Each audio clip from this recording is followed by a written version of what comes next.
आत्म के अहित विषय कसाय। रट जाएगी आपको ये लाइन, नींद में भी ये लाइन शायद आपको याद आएगी। 2 महीने तो हो ही गए होंगे लगभग, है ना, 2 ढाई 3 महीने हो गए। इसी पे चर्चा, लोभ की बात करी थी। कल 5वां प्रवचन अपना लोभ कसाय पे था। कल की बात को देख लें। कल प्रमुखता से सबसे पहली बात बोली थी हमने कि मानव का स्वरूप कैसा है, उसे प्रधान में इतनी रुचि नहीं है जितनी अर्जन में। ये मानव की प्रवृत्ति है, उसे प्रधान में इतना अच्छा आनंद नहीं आता जितना किसमें, अर्जन करने में आता है। फिर और बहुत अच्छी अच्छी विशेष बातें मैंने कल बताई थी। गरीबी कम मांगती है, भोग बहुत मांगता है, विलास बहुत कुछ मांगता है, परंतु लोभ तो सब कुछ मांगता है। फिर कल और इस पे कहा था, तुम गरीब को अमीर बना सकते हो, विलासी को सदाचारी बना सकते हो, उपदेश के माध्यम से वो सदाचार के पथ पर चल सकता है, कोई बाधा नहीं है। और भोगी को भी तुम योगी बना सकते हो, क्योंकि वो भोगी आपके उपदेश के माध्यम से, आपके मोटिवेशन के माध्यम से हो सकता है योग की ओर अग्रसर हो जाए। पर लोभी को संतोषी बनाना कैसा है, लोहे के चने के समान है। ये कुछ बातें अपन ने कल करी थी। फिर आज आगे बढ़ते हैं अपन, चिंतन चल रहा है, उसमें जो जो आते जा रहे हैं हम देते जा रहे हैं। बहुत अच्छी बात शुरुआत करते हैं अपन। विपुल संपत्ति, अकूत समृद्धि, असीमित सत्ता, अगणित शक्तियां, इनमें से यदि कोई भी आपके पास हो, कुछ भी हमारे पास हो, किसी के भी पास हो, क्योंकि विपुल संपत्ति है ना सब कुछ, अकुत समृद्धि यानी खूब चारों ओर समृद्धि है हमारी, और असीमित सत्ता, हम ऐसी सत्ता पर बैठे हैं, या तो हम घर के बहुत बड़े सदस्य हैं तो सत्ता हमारे हाथ में है, या हम समाज के अध्यक्ष हैं तो पूरी सत्ता हमारे हाथ में, या हम बहुत बड़े पद पर हैं, कलेक्टर हैं, मंत्री हैं, सब कुछ हमारे हाथ में, तो वो हो गई असीमित सत्ता। और है अगणित शक्तियाँ। अगणित शक्तियाँ से मतलब आपके पास बहुत सारी अपार शक्तियाँ हैं, उन शक्तियों का आप उपयोग करते हो। मान लो आप वैद्य हो बहुत बड़े, तो वो एक बहुत बड़ी शक्ति है आपके पास। हजारों दिन दुखियों की आप सेवा कर रहे हो, हजारों लोगों को आप सुख में डाल रहे हो, दुख से निकाल कर सुख में प्रवेश करा रहे हो, तो वो अनंत अगणित शक्तियाँ, इनमें से यदि कुछ भी हमारे पास या आपके पास है तो हमें इतना ही याद रखना चाहिए, वो हमें मद करने के लिए नहीं मिली है, वो हमें मद करने के लिए नहीं है, परंतु हमें मदद करने के लिए मिली है। काय के लिए मिली है? मदद करने के लिए। विपुल संपत्ति, अकुश समृद्धि, असीमित सत्ता, और क्या बोला, अगणित शक्तियां, इनमें से यदि कुछ भी हमारे पास है तो हमें ये याद रखना है वो हमें मद करने के लिए नहीं मिली है। काय के लिए? मदद करने के लिए मिली है। मद में सिर्फ एक और लगा देना द, तो वो हो जाएगा मदद। वो जो सब कुछ आपके पास है, वो जो सब कुछ शक्ति, संपदा और आपके पास सत्ता, वो शक्ति है, उस शक्ति का आप मद मत करना, पर क्या करना?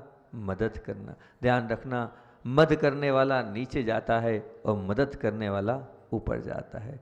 वो पौराणिक कथानक याद करो, रावण ने मद किया था, नीचे गया, और राम ने सबकी मदद करी तो वो मोक्ष को प्राप्त हुए। वो मोक्ष की प्राप्ति मदद करने से मिली थी, और वो नरक गति की प्राप्ति मद करने से मिली थी। इस मद और मदद को आप समझ लोगे तो आपका जीवन संवर जाएगा, सुधर जाएगा, समीचीन मार्ग पर आगे बढ़ जाएगा। बस मद और मदद को आपको अपने जीवन में उतारना है, मद को छोड़ना है और मदद को स्वीकार करना है। जब हम लोग प्रतिक्रमण करते हैं ना, तो प्रतिक्रमण में बहुत अच्छी मतलब एक वो आती, सब चीज़ों को छोड़ना। तो वहाँ बोलते हम क्या बोलते हैं? हम इसको छोड़ते हैं, इसको ग्रहण करते हैं। वो श्रामी छोड़ते हैं, अपुठ्यम ग्रहण करते हैं। तो स्वामी कहते हैं हम क्या करते हैं? हम खड़े होने का, आहार का ग्रहण करते हैं और बैठने का त्याग करते हैं। हमने वस्त्र को छोड़ा। तो ऐसे ही अब मैं आपसे कह रहा हूँ, आपका क्या है? आपका मूल गुण है मद को छोड़ना और मदद को ग्रहण करना। बस आपने ये कर लिया तो आपका जीवन सार्थक हो जाएगा। अच्छा, मैं आपसे पूछता हूँ, 3 प्रकार की व्यक्तित्व की चर्चा मैं आपसे कर रहा हूँ, उन 3 प्रकार में आप कहाँ तक और कितने हैं और किस प्रकार के हैं? जवाब देना, आपके मन से पूछकर आप इस प्रश्न का उत्तर देना। मेरे पास जो भी कुछ भी है, अच्छे से ध्यान से सुनना, मेरे पास जो कुछ भी है वह जगत के उपयोग में आ जाए, यह भाव है, या दुनिया के पास जो है वो मेरा हो जाए, ये भाव है। क्या भाव बोले हमने? बहुत ध्यान से सुनना। मेरा प्रश्न है आपसे सभी से, जो लोग सुन रहे हैं उन सबसे प्रश्न है कि मेरे पास जो कुछ भी है वह जगत के उपयोग में आ जाए, यह भाव है, या दुनिया के पास जो कुछ है वो मेरा हो जाए, ये भाव है। दुनिया का जो भी कुछ है मेरा हो जाए, ये भाव है। अगर आपके ये भाव है ना, तो निश्चित मान के चलना आपकी गति नीचे की ओर है, ऊपर की ओर नहीं। बहुत सारे लोग हैं, मैं आपको मोटिवेशन के लिए बताता हूँ, जो कुछ लोग मेरे परिचय में आए, मुझे बहुत उनको देखकर लगा कि ये भी ऐसे व्यक्तित्व हैं जिनने अपने जीवन में इस लाइन को, इस जो मैंने अभी वाक्य बोला, इसको आत्मसात किया है। जो मेरे पास कुछ भी है वह जगत के उपयोग में आए। ऐसे भी बहुत सारे लोग हैं। हमारे से एक दिल्ली के श्रावक जुड़े हैं, शरद भाई, बहुत समय से जुड़े हुए हैं, और संघ में तो काफ़ी समय से उनके पिताजी भी जुड़े थे। तब वो हमेशा आते हैं, वो हमेशा एक ही बात बोलते हैं, महाराज जी कभी किसी गरीब को आवश्यकता हो, पढ़ाई की, शिक्षण की, या कहीं किसी भी कोई आवश्यकता हो, लगता है कि आवश्यकता है, आप मेरे को मैसेज कर देना, मैं हमेशा तत्पर रहूँगा। सैकड़ों बच्चों को आईएएस की, पीएससी की, पूरी एग्जाम्स, इंजीनियर की पढ़ाई कराते हैं वो। क्यों? कि मेरे पास जो है वो जगत में के लिए उपयोग में आ जाए, बस ये मेरे भाव है। ऐसी अंदर से करुणा दृष्टि। अभी आप क्या भी आए, 2 बार आ गए आप क्या। उस दिन शरद पूर्णिमा के दिन आए थे तो बड़े वाह का अभिषेक उन्होंने किया था। उसके पहले आए थे तो जो ऊपर आप देख रहे हैं ना पूरा कांच का काम, वो बोले महाराज जी हमारी तरफ से, मतलब। और तो उस दिन और मैसेज आया तो उन्होंने कहा कि बड़े बाबा का वैसे ही बनना है, बोले वो भी हमारी तरफ से कर देना। मतलब अपने पास है तो उपयोग, जगत के उपयोग में आए, ऐसे भाव उनके सतत रहते हैं। और एक बहुत बड़ा काम तो वो ऐसा करते हैं जो वास्तविकता में बहुत योग्य है, और मुझे लगता है उस काम के लिए सपोर्ट शायद धवल सागर जी ने ज़्यादा किया, क्योंकि संघ में जब धवल सागर जी रहते थे तो वही बहुत सपोर्ट करते थे कि कुएं का जल लाओ और कुएं की बिन छालनी डालो। तो उन्होंने तो उस एरिया में जितनी जगह भी जो आपके ये पानी के होल है ना, होल में जो मशीन लगती खींचने की, वो पूरा अपनी तरफ से देते हैं। वो मुझसे कह के गए कि जहाँ आवश्यकता हो, जिस जगह आवश्यकता हो, वो जो पानी की मशीन लगती है, वो बिल छानने की मशीन लगती है जो नीचे जाके लगती है, हर मंदिर में मेरी तरफ से रहेगा महाराज जी। ये उपकार मेरे लिए करना, आप कुछ करना नहीं करना, लेकिन इतना करना, बस मेरे पास मैसेज पहुँचा देना कि इस मंदिर को आवश्यकता है, वो मेरी तरफ से। सैकड़ों मंदिरों में अपनी तरफ से उन्होंने लगाया है वो बिल छानने वाला, वो जो होल में लगता है ना वो पानी का। वो ऐसे ऐसे महान लोग बैठे हैं जिन्होंने जिनके जीवन का लक्ष्य क्या है, जो मेरे पास जो कुछ भी है वह जगत के उपयोग में आ जाए, वो जगत के उपयोग में जाए। आपकी वृत्ति भी ऐसी ही बने कि मेरे पास जो है वो जगत के उपयोग में आ जाए, ना कि ये हो कि दुनिया के पास जो है वो मेरा हो जाए। जिनकी ये वृत्ति होती है वो नीचे जाते हैं। और तो और एक और व्यक्ति की बात मुझे याद आ गई, एक पूज्य निर्दोष सागर जी महाराज जी हैं, उनसे, उनके मुख से मैंने सुना था, वो आपको रखता हूँ। उन्होंने चर्चा चल रही थी तो उन्होंने कहा एक पोपट भाई हैं पूना के, नहीं सही जलगांव के, बोले उन्होंने एक ग्रुप बना रखा है, और वो ग्रुप ऐसा बना रखा है जिनको आवश्यकता हो शुद्ध शाकाहारी हो, और वह जैन धर्म को फॉलो करने वाला हो और अपने नियमों से रहने वाला हो, तो हम उसकी मदद करने को तैयार है। सशर्त मदद करते हैं, मदद करेंगे। आप जब अपनी एग्ज़ाम क्लियर कर लोगे, आपकी नौकरी लग जाएगी, तो फिर आपको चुकाना पड़ेगा ब्याज सहित, और उसके बाद फिर कुछ ना कुछ राशि हम दूसरे की मदद के लेंगे। लाखों का उनके पास बैलेंस इसी माध्यम से, और कुछ नहीं करते, वो सबकी मदद करते। आज सैकड़ों लोगों को पीएससी आईएएस ऑफिसर बना चुके अपने इस वजह से। वो कहते हैं मेरे पास जो है वो तो मैं कर ही रहा हूँ और दूसरों का भी उपयोग कर रहा हूँ। तो ऐसे लोग हैं जिन्होंने अपने जीवन में इस जो लाइन है, मेरे पास जो कुछ भी हो जगत के उपयोग में आए, समय का भी वो दान देते हैं, धन का भी दान देते हैं, और साथ में अपनी मेहनत भी करते हैं। आप लोग के भी ये भाव हो कि जो मेरे पास जो भी कुछ हो वह जगत के उपयोग में आए। जब आपकी वृत्ति ऐसी बन जाएगी तो आप सच्चे धर्मात्मा कहलाने लगेंगे। एक पहली बात अपने मन से पूछना, आप है कि नहीं। अब दूसरी बात करता हूँ, आप दूसरे व्यक्तित्व हैं कि नहीं है, अपने आप से पूछना। दूसरी बात बोल रहा हूँ, मेरा सुख सभी का सुख बन जाए, ये आपके भाव हैं, कि सभी का सुख मेरे पास आ जाए, ये भाव है। मेरा सुख सभी का सुख बन जाए, ये भाव आपके पास है, या सभी का सुख मेरे पास आ जाए, ये भाव है। बताओ कैसे हो आप? आपके तो भाव होते होंगे कि मेरा सुख तो मेरे पास ही रहे, मेरा सुख तो मेरे पास ही रहे, और सबका सुख भी मेरे पास आ जाए। नहीं नहीं, ऐसे ही भाव होंगे, सच्ची बात बताओ, ऐसे घुमाओ नहीं। तो अगर आपके ऐसे भाव हैं तो बहुत अच्छी बात है, हम तो चाहते हैं आप अच्छे बनो, हम थोड़ी चाहते कि आप अच्छे नहीं बनो। अगर आपके भाव ये हो कि मेरा सुख सभी के पास जाए, मेरे पास जो है वो सबको मिले, बहुत अच्छी बात है। वो व्यक्तित्व तो महान होते हैं जो सुख में स्वयं हैं और दूसरों को भी सुख में डालते हैं, ऐसे महान व्यक्तित्व हैं। हालांकि इंदौर में मैंने एक बार ये बात कही थी, पर आज याद आ गई तो फिर कहता हूँ। एक देवरी के सज्जन हैं, एक, क्योंकि जो अच्छे लोग हैं ना, उनका गुणानुवाद उनकी बात करने से हमारे अंदर भी अच्छाई आती है, तो उनको याद कर लें, सच्चाई है और इस पंचम काल में और इस समय है ऐसे लोग, तो भैया याद करो ना, हमारे अंदर उनको देख के मोटिवेशन मिलेगा, कुछ ना कुछ सीख मिलेगी। तो देवरी के एक सज्जन हैं जिनका नाम पूरे भारतवर्ष में अब तो प्रसिद्ध है, उस समय प्रसिद्ध नहीं था जिस समय की मैं चर्चा कर रहा हूँ। वो देवरी की फैमिली थी जो कोयले के काम करने के लिए छत्तीसगढ़ पहुँची, और छत्तीसगढ़ पहुँची और कोयले का काम प्रारंभ किया और एक ट्रक खरीदा। एक ट्रक से उन्होंने अपना व्यापार प्रारंभ किया,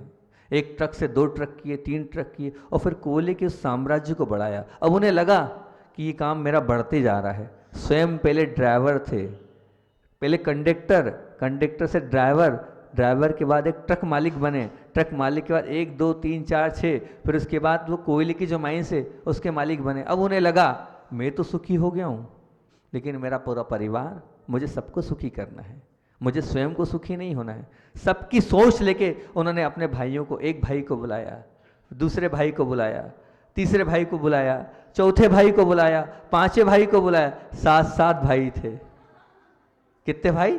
7 भाई थे। 7 भाइयों को अपने साथ शामिल किया, अपनी बहन को शामिल किया, अपनी बहन, अपनी जो और भतीजियां थी उनको शामिल किया, अपने भतीजों को शामिल किया। अब जब रहा कि भैया पूरा परिवार हो गया है, सब सुखी हो गए, सब बढ़िया हो रहा है, फिर क्या किया? बोले अब सुनो, अब एक काम करते हैं, अब देवरी समाज वालों को बुलाओ, दिगंबर जैन समाज वालों, और लगा अजैन को बुला। ऐसे 100-150 परिवारों को स्वयं ने पाला और स्वयं ने जो बेरोजगार थे उनको रोजगार दिया, और पूरे भारतवर्ष में पूरा उनका साम्राज्य फैला। फिर धीरे से वहाँ से किसी को उन्होंने वहाँ पर पूना भेज दिया, किसी को चंद्रपुर भेज दिया, किसी को भोपाल भेज दिया, किसी को इंदौर भेज दिया, किसी को कटनी भेज दिया, और कुछ लोग बिलासपुर रहे। ऐसे पूरे देश में पूरा साम्राज्य फैला लिया।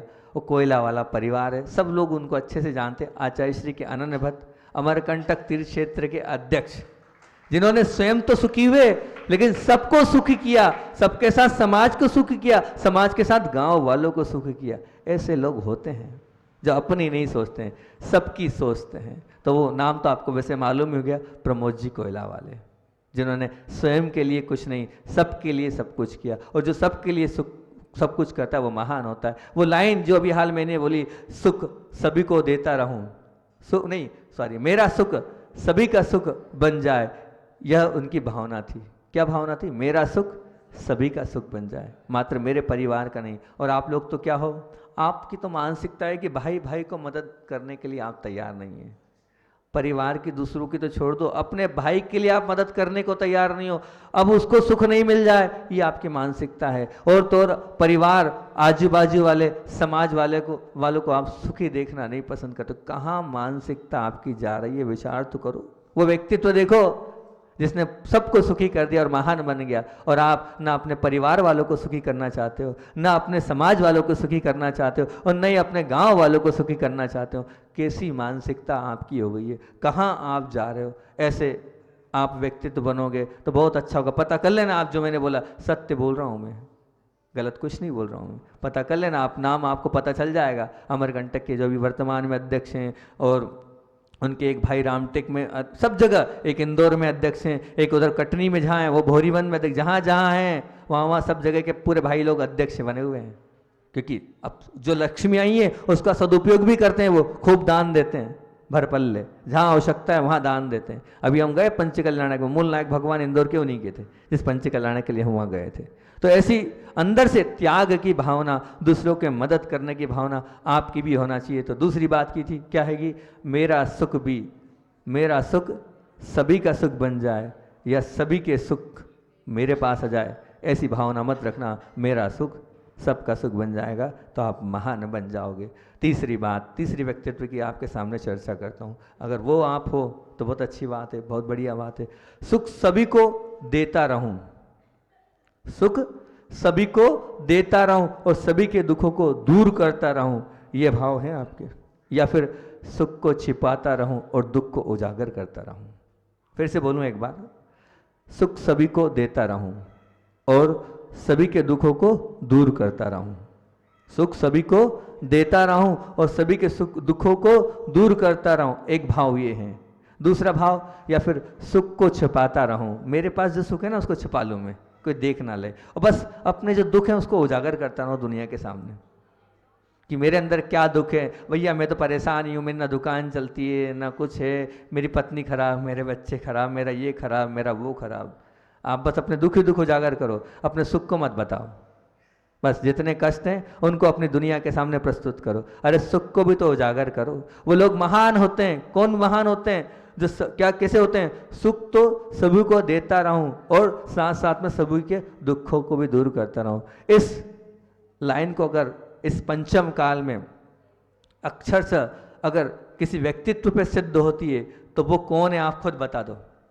आचार्य भगवंत विद्यासागर जी, महामुनि राज, इस पंचम काल में जिन्होंने इस लाइन को सार्थक किया है, सुख सभी को देता रहूं। देखो दीदी ने एकदम बोल दिया, हमारी पहली दीदी ने बोल दिया था कि सुख महाराज जी के मुख से क्या निकलेगा, हमारी दीदी ने पहले ही बता दिया कि ये निकलेगा। तो सुख सभी को देता रहूं, मतलब ऐसा वास्तविकता में है गुरु जी के कि वो उनका क्या भाव रहता है? सुख सभी को देता रहूं और सभी के दुखों को दूर करता रहूं। सो चले जाए, कोई जात नहीं, कोई पात नहीं, चाहे पंचेंद्री त्रियंज हो, चाहे वो मनुष्य हो, चाहे वो देव गति का जीव भी वहाँ पहुँचता है, ये मत समझना। नरक गति को छोड़ दो, वो अभी नहीं जा पाते हैं। बाकी हर जीव को वहाँ मिलता है सुख। उस दरबार में कोई भी चला जाए खाली हाथ लौट के नहीं आता है, बस श्रद्धा चाहिए। अगर श्रद्धा है तो श्रद्धा के साथ अगर वहाँ आप गए हो तो निश्चित तौर से आपको मिलेगा और भर पल्ले मिलेगा। बस वास्तविकता क्या है? सिर्फ श्रद्धा। बहुत से लोग हमारे पास आते हैं, बोले आचार्य नहीं मिलता हमें आचार्य के पास दर्शन, लेकिन हम सिर्फ नारियल चढ़ा देते और हमारे काम हो जाते हैं। हम बाहर वहाँ बाहर तो मिलता है ना, वो दूर से हम नारियल चढ़ाते हैं, आचार्य भगवान ये काम हो जाए, और वो काम हो जाते हैं और हम सब मिल जाता है। तब मिलता है सच्ची आस्था उनके प्रति है, तब मिलता है। तो अपने आप दुख दूर होते हैं। तो सुख सभी को देता रहूं और क्या है? सभी के दुखों को दूर करता रहूं। बहुत से जब आचार्य के पास कोई अस्वस्थ पहुंचता है तो वो ऐसे तल्लीन हो जाते हैं, ये कर लेना, ऐसा कर लेना, ऐसा। मैं देखता हूँ जब कोई साधु की भी कोई बात आती हो तो वो अब जैसे कुछ बता दिया, फिर वो याद आती है, बुलाओ वापस से बुलाओ, ये और कर देना। फिर अगले दिन हमने सोचा ऐसा और कर देना। कितनी परवाह है, अपनी चिंता जरा सी नहीं और दुनिया की पूरी चिंता, इसका ऐसा हो जाए तो उनके मन में रहता है किसी भी प्रकार से कोई दुखी ना रहे, कोई कष्ट में न रहे, कोई पीड़ित ना रहे। ऐसा व्यक्तित्व तो महान होता है। और ऐसे व्यक्तित्व की अपन ने चर्चा करी, वो कौन है? आचार्य भगवंत विद्यासागर जी महाराज। पर आप लोग कैसे हो? सुख को छिपाते रहते हो और दुख को उजागर करते रहते हो। ये वृत्ति निकाल दो, ये वृत्ति निकाल दो। आप आचार्य श्री के सच्चे भक्त हो। आचार्य श्री को अगर मानते हो तो आचार्य श्री जैसा बनने का प्रयास करो। सुख सभी को देता रहूं और सभी के दुखों को दूर करता रहूं, तो निश्चित तौर से आप पक्के आचार्य भगवान के भक्त कहलाएंगे। और अपन इसी बात को आगे बढ़ाएं तो कल मैंने प्रकृति के ऊपर बात करी थी, फिर आज प्रकृति के ऊपर और चिंतन चला हमारा, तो 3-4 बातें प्रकृति के ऊपर और लिख लिए, तो वो आपके सामने, वो तो जैसा जैसा आता जाता है वैसा वैसा बताया जाता हूँ। आपका पुण्य रहता है तो निकलता है, आते जाता है। तो कल भी प्रकृति की, फिर और प्रकृति की बात। बादल पानी देता है, बादल आपको पानी देता है। सूर्य प्रकाश देता है, सूर्य भी आपको क्या देता है? प्रकाश देता है। वृक्ष छाया देता है ना आपको, वृक्ष छाया। और फूल खुशबू देता है, फूल भी आपको महक देता है, आप उसके पास जाएंगे खुशबू देता है। और चंद्र शीतलता देता है, चंद्रमा क्या देगा? शीतलता प्रदान करेगा। इसका अर्थ क्या हुआ?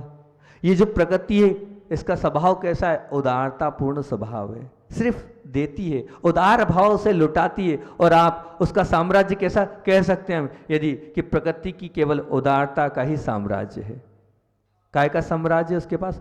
उदारता का साम्राज्य। अब अपने हृदय से पूछने जैसे कि आपके पास किसका साम्राज्य है?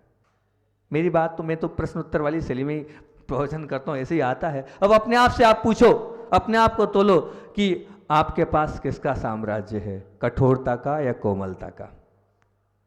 आपके पास किसका वो जो प्रकृति है उसका तो उदारता का साम्राज्य है, आपके पास किसका साम्राज्य, कठोरता का कि कोमलता का?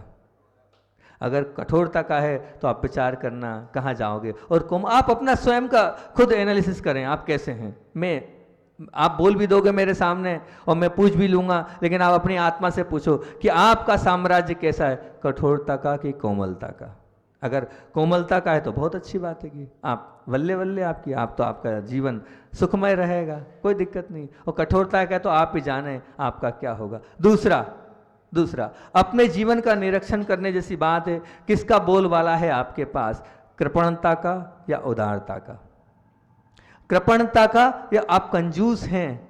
अगर सामने वाला अगर दिख रहा है आपको कष्ट में तो आप सब कुछ समर्पित करने को तैयार होते हैं, तो आप कैसे उदार भाव वाले हैं। और अगर अरे भैया वो उसकी जाने, अपने को क्या लेना देना, वो जाने, उसके कर्म का उदय है, अब वो कर्म के उदय को भुगते। अपन कब तक कहाँ तक दुनिया की परवाह करते रहेंगे, अपने को अपनी परवाह करना है। वो क्या है, कंजूस व्यक्ति है जो दूसरों को देख कर भी उसके अंदर अगर उदारता नहीं आ रही है तो ये मान के चलना वो देने को तैयार होते हुए देने को तैयार नहीं है। अरे नहीं हो तो ठीक है भैया, कोई बात नहीं, तेरे पास तो भरा पड़ा है, दे दे, क्यों पीछे हट रहा है। लेकिन अगर उसके भाव देने के नहीं हो रहे हैं तो किसमें है, वो कृपणता के अंदर है। काय में है, वो कृपणता को लिए हुए। और कृपण व्यक्ति कभी भी, वो कंजूस व्यक्ति कभी भी, वो उदार भाव वाला रहित व्यक्ति कभी भी, उदार भाव से रहित व्यक्ति कभी भी अपना कल्याण नहीं कर सकता है। दो प्रकार के हैं। अब प्रश्नों का उत्तर आप देते जाना, आपके अंदर कठोरता है कि कोमलता है, आपके अंदर कृपणता है कि उदारता है। और तीसरी बात, अपने दिल में झांक कर, खूब झांक कर आप देखना, क्या देखना क्या है, किसकी प्रतिष्ठा हुई है आपके उस अंदर अंतरंग परिणामों में, कृतज्ञता की कि कृतज्ञता की? कृतज्ञता की कि कृतज्ञता की? कृतज्ञता क्या हुई, अरे हमारे बड़े थे, हमारे गुरु थे, हमारे माता पिता थे, हमारे सज्जन जो जिन ने हम पर उपकार किया है, हम अगर उनके उपकार भूल गए तो हम क्या हैं, हम कृतज्ञता कर रहे हैं। और अगर उनके उपकारों के अंदर हमें याद है कि इनने क्या किया था, क्योंकि वो जो किया है ना, वो उनने अपने जीवन का दान दिया हैगा, अपने समय का दान दिया है, अपने धन का दान दिया हैगा, उनने अपने सब लोभ प्रवृत्ति को छोड़ा हैगा उस समय, और आपको इस स्थिति में लेके आए। अब आप उनके प्रति आपका व्यवहार कृतज्ञता का है कि कृतज्ञता का है? विचार करना, आपका व्यवहार कैसा है, कृतज्ञता का है कि कृतज्ञता का है?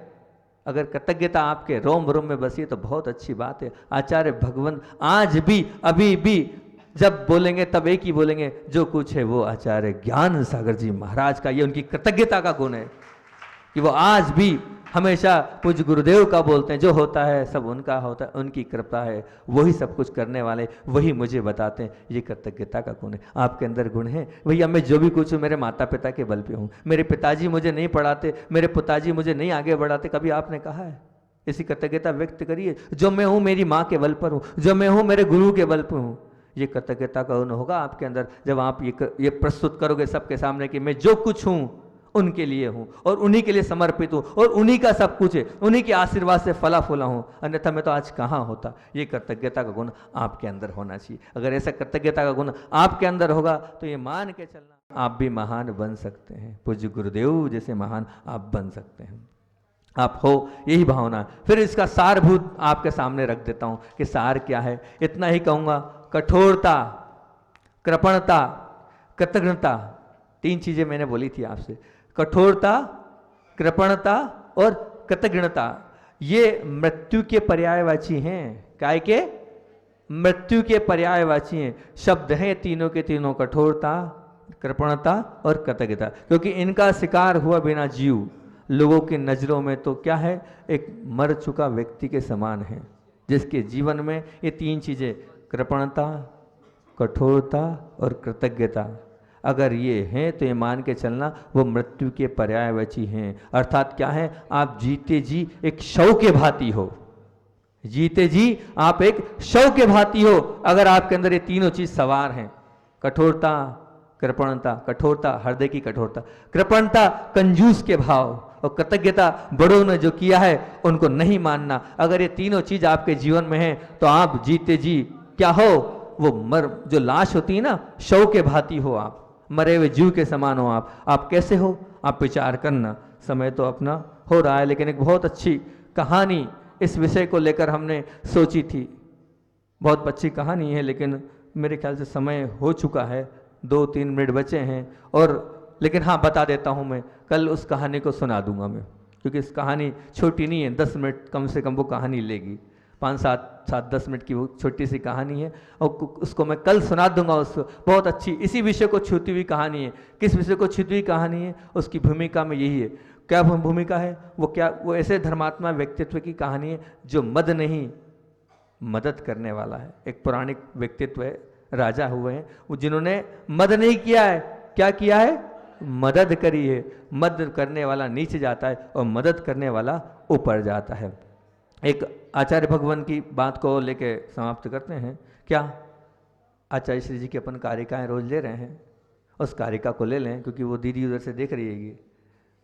प्रिंसी दीदी की रोज भावना रहती है वो छोड़ना नहीं, तो हम बता रहे हैं, है ना। तो वो गाथा बता देते हैं। वो गाथा काहे के लिए आचार्य श्री बोलते हैं, सुन लो, जिनको समाधि मरण करना हो वो ये गाथा को रोज याद करो, रोज पढ़ो, रोज चिंतन मिलाओ, रोज अपने आप में उतारो। आचार्य श्री रोज इसका पढ़ते हैं, वो मैं आपको सुनाता हूँ। और यहाँ तक कि गुरु जी को नहीं, आचार्य भगवंत कुंद ने भी इस गाथा के लिए भेदभाव किया, अनेक जगह दिया। मूलाचार में एक ही गाथा को 2 बार दे दिया, भूल गए वो, उनको कितनी प्रिय थी कि एक ही गाथा को 2 जगह दे दिया। बहुत अच्छी गाथा है।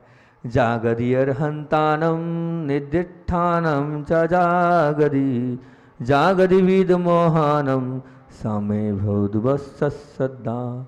ये मूलाचार में 107 नंबर और 116 नंबर पर ये गाथा अलग अलग प्रकरण में दी हुई है। क्या भाव है इसका, बहुत अच्छा भाव है। अरहंतों की जो गति है, जागदी अर्हंताणम, अरहंतों की जो गति है, और निदिष्ठानम च जगति, और सिद्धों की जो गति है, वह गति वीद मोहनम, और जो क्या है, तथा जो वीतरागी मोही, जिन्होंने मोह को समाप्त कर दिया, ऐसे वीतरागी गुरुओं की जो गति है, वही गति सदा मेरी हो, वही गति सदा मेरी हो। मतलब इस गाथा में सब कुछ मान लिया, क्या मुझे अरिहंत बनना है। जा गति अरहंतानम, जो अरिहंतों की गति हो वो मेरी गति हो, सिद्धों की जो गति हो मेरी गति हो, और वीतरागियों की जो गति हो वो मेरी गति हो। बस इसके अलावा मुझे और कुछ नहीं चाहिए, इतना ही भगवान से मांगा है।